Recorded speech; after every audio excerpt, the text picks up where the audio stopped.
Well, good morning. Hello, everyone. My name is Kathy McKim. I'm Vice President of External Affairs at AT&T, and we're a very proud sponsor today of the Meeting of the Minds event.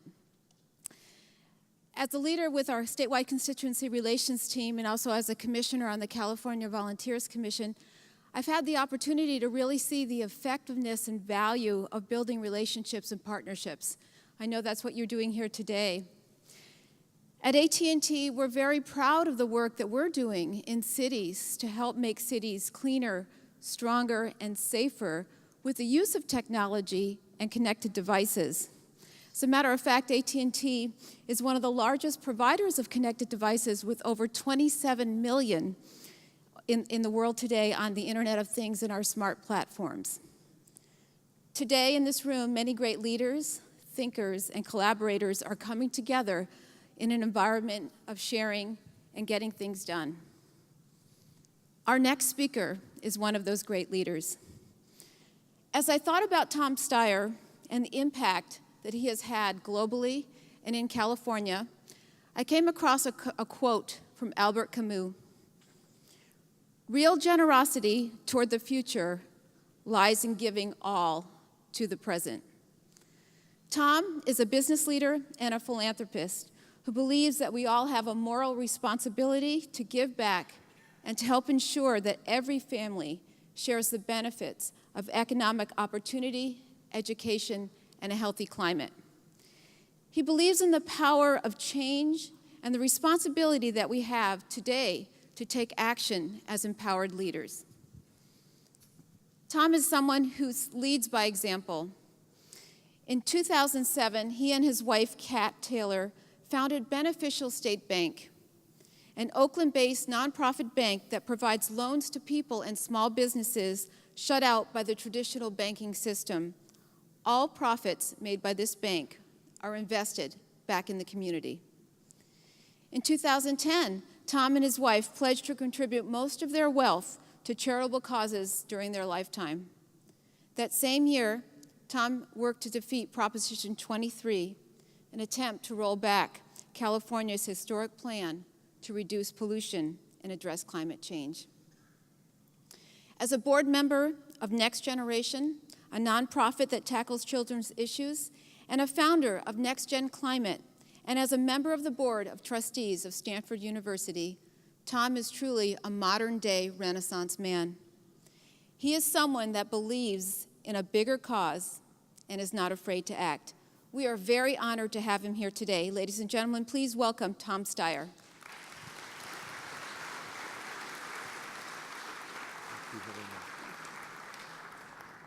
So that was a super generous introduction, and it's an incredibly beautiful day.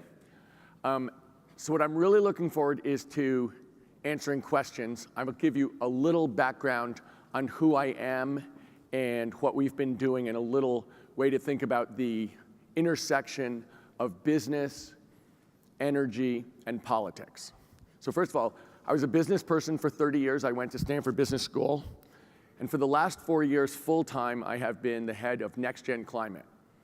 And the mission statement of NextGen Climate is to act politically, to prevent climate disaster, and to promote prosperity for every American. So what that means is we're really trying to act in the real world because we thought there wasn't a voice in the political world for the intersection of those 2 points. So let me just start quickly on climate statistics, assuming that most of the people in the audience don't spend their time reading climate statistics.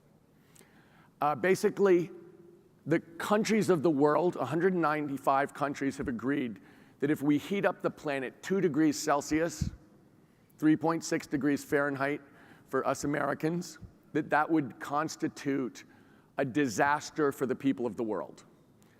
And that's measuring it from the pre-industrial time, which starts around 1800, and in 1800 to 2014, we heated the planet up about 1 degree Celsius. In 2015 and 2016, we've heated up the planet between 1/4 of a degree and 1/3 of a degree. So if you think about how fast we're heating it up, if we were going 2 miles an hour from 1800 to 2014, in 2015 and 2016, we're going 50 miles an hour. So when I started this organization 4 years ago, I thought, I could be blowing it. This might not be the problem that I think it is. This could be, we could be well on our way to solving it. I could be the idiot who predicts the end of the world on Saturday night at 10:15, and at 10:20 is sitting there going like, what do I do now? But the fact of the matter is, if you read the climate statistics that come out monthly from NASA, you get a sense of what's going on. And if you read any of the other more detailed things about ice melt or sea rise or any of the other ways of measuring change, the idea that we're in an urgent pickle is increasingly obvious and increasingly needs to be addressed. So let's talk about how you can talk about this. Traditionally, the argument in America between environmentalists and business people has been, we need a beautiful environment to live in, we need to create jobs so we can be well employed, we can be prosperous, and we can raise our families in dignity, basically. It's always been an either or, and in 2010, I co-chaired the No on 23 campaign, which was trying to protect California's progressive energy laws with a Republican, George Shultz, who will turn 96 this year, who's been in every Republican administration back to Eisenhower. And we decided that we would do it differently, and we would speak about it differently, because every other environmentalist business fight in California had been won by business people. So we basically said, we're not talking about the environment, we're gonna talk about whether clean energy creates jobs, whether it cleans the air. 3.3 million Californians have asthma, almost 10% of the population. And we said, we're gonna deal with things that affect California voters specifically and their families, and that's all we're gonna talk about.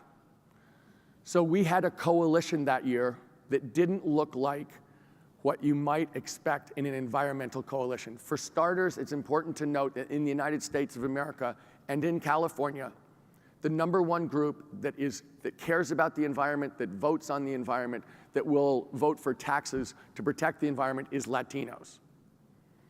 The number two group is African Americans. And the number three group is Asian Americans. So when we thought about this, we knew we needed a broad coalition of Californians from every community in the state. Second of all, we thought we could get organized labor because we thought clean energy was going to create good paying jobs for working people. That was the only way we'd succeed. That had to be part of what we talked about, and we needed organized labor on our side to say this is going to be a job creator. But we also wanted business. We wanted to at least get half the business community, to get the progressive business community on our side, which we did. So we had a coalition in 2010 that looked very, very different from what people think of as the environmental coalition. And we had a message that was completely different from what you'd think of as an environmental message. And we got 70% of the vote.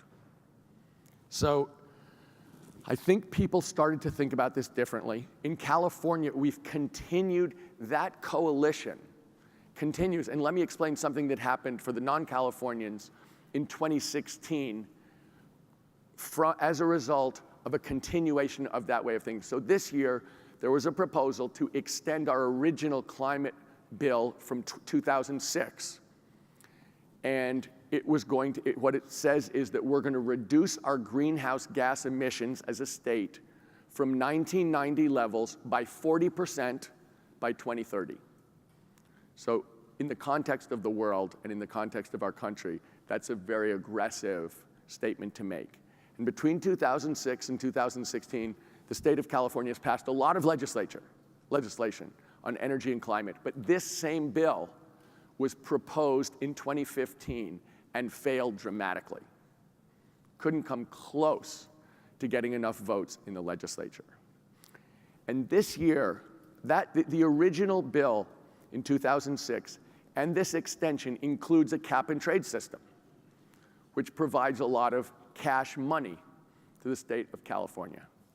And the bill this year was coupled with another bill which said specifically that a third of the money coming out of cap and trade would go to the poorest districts in the state explicitly to serve them. And as a result, 19 different Democratic legislators flipped.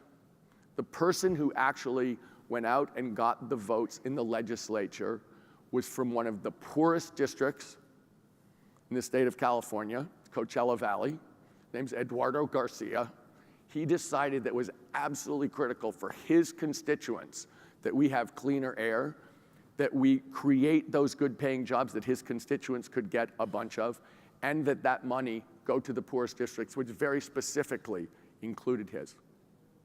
And so it was a combination. The original bill was from a wonderful legislator who's now a state senator retiring this year named Fran Pavley, who is what you'd think of as a traditional environmentalist, and Eduardo Garcia, who you'd think of as a critical part of any coalition that's going to push this forward. I'll tell you two more things, and then I really would love questions on this intersection of, because we've spent a lot of time on the intersection of business, politics, and climate. We're doing 3 things this year that are very directly political to try and bring these ideas directly to citizens, not to go through electeds, but to talk to citizens. So we're on 300 college campuses talking to millennials in swing states. We are knocking on 2.2 million doors in swing states hooked up with unions. 2.2 million doors that we're going to knock on 4 times to talk on these issues. And in the state of California, to try and get the broadest democracy, we have actually registered this year over 800,000 voters to try and get as many people involved. So our goal is to have the broadest democracy with people participating. That's all field work. It's all voter-to-voter contact. It's all a long discussion of the issues, environmental justice, economic fairness, racial justice, schools that people care the most about, because we believe that that is actually how we make progress and have done so here for over 200 years. In terms of cities, there is obviously a gigantic frontline role for cities in adaptation and resilience to climate change. You know, I think about being down in Miami Beach where the water runs through the streets at the really high tides, the king tides, and where they've invested hundreds of millions of dollars in pumps to try and suck that water out of the streets because they can't build walls around the city because it's built on limestone. That is adaptation or resilience. That is, we need to keep the city open. Our citizens need to be able to use the streets, which is sensible. That is something that cities will have to lead on. It's specific. It's going to turn out to be extremely expensive for a lot of cities. I mean, Miami, they're going to have to rebuild their water treatment facility for $11 billion because of sea rise. But the other thing that's going to be true about cities is the participation in the idea of mitigation. So if you think of adaptation resilience as being we need to deal with the symptoms because we need to get up in the morning and go about our lives, mitigation is we need to behave differently so that the underlying cause doesn't have the kind of momentum that I started by talking about, where all of a sudden climate change is driving at 50 miles an hour, where it's been driving at 2 miles an hour. And if that doesn't happen, no one city is going to do that. No one state's going to do it. No one country is going to do it. But if we don't do it together, then the symptoms will just increase. And however high the walls are, that really is not going to be the answer. I think the other thing to think about as cities is this. There is a clean energy future for all of us. And participating in that is going to be one that creates jobs and makes you more prosperous. When you think about investing in the future, that is inevitably going to be the future. And so the sooner you move to that, we have 500,000 clean energy jobs in California. The sooner you go that way, the sooner you're going to have the wind at your back. And as long as we're pushing the other way, you're just trying to hold back the tide, literally. Okay, I have just enough time for a couple questions. So this is kind of cheating since I organized the conference to ask a question, but whatever. So Tom, with everyone in the room, my question for you is, we have private sector executives in the room. What can they do in the near term to stem climate change? What can the nonprofit executives in the room do, and what can the appointed and elected officials in the room do? And the disruptors, the entrepreneurs here. So those 4 groups. So let me address that question in terms of how I think American society works, because I was a full-time business person for 30 years, and I've had a chance to think politically for the last 4 years almost exclusively. I mean, the way that American society works is the rules are set by the government. And we can argue a lot, but if you think about the incentives to generate energy in different ways, those rules are set by the government. Whether we do or do not charge people for pollution is a government decision. If we decide we're going to have efficient buildings or efficient cars, that's a government decision. So in fact, what we say about business is, government sets the rules, business innovates and makes it happen. The other thing that's true about business, and that is true in the United States today, is business has a very strong voice, particularly in economic things. So as a business person, I think you have to make your own decisions about how to make money, but you can speak up, and I think in this case, it is incumbent that business speak up and say, we are ready, capable, and desirous of moving to clean energy. Because that is something that elected officials need to hear, and we spend a lot of time trying to make sure that does happen. But as a business person, that is really powerful. But I think that framework of government sets the rules, business makes it happen. NGOs, to a large extent, are supposed to be nonpartisan, thoughtful, objective voices of truth. Sorry, go ahead. One thing at the intersection of all your groups is public roadways. Local governments have trouble filling potholes, much less outfitting with sensors. And a lot of what we're talking about reduces permits and fees that local governments need in their budgets. The gas tax is insolvent and will be even more irrelevant with electric cars. How are we going to pay for all this? What's the grand bargain? So the question is, how are we going to get revenues to pay this? Now, when you think about revenues and costs in a business sense, the question is not what the costs are. The question is what you get charged for. So I think it is very hard to think from a societal standpoint that we are going to solve this without charging for pollution at some point and in some way, shape, or form.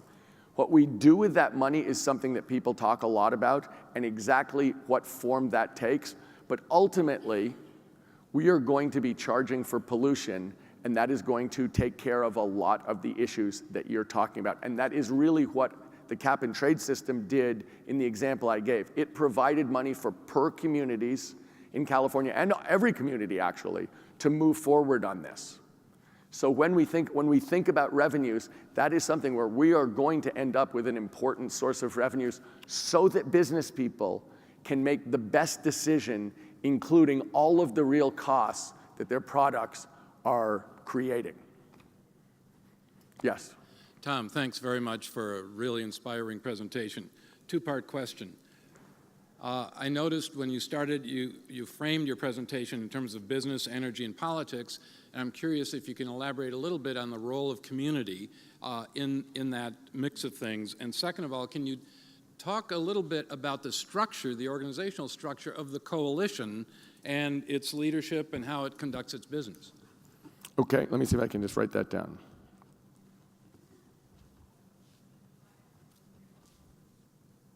Okay, community.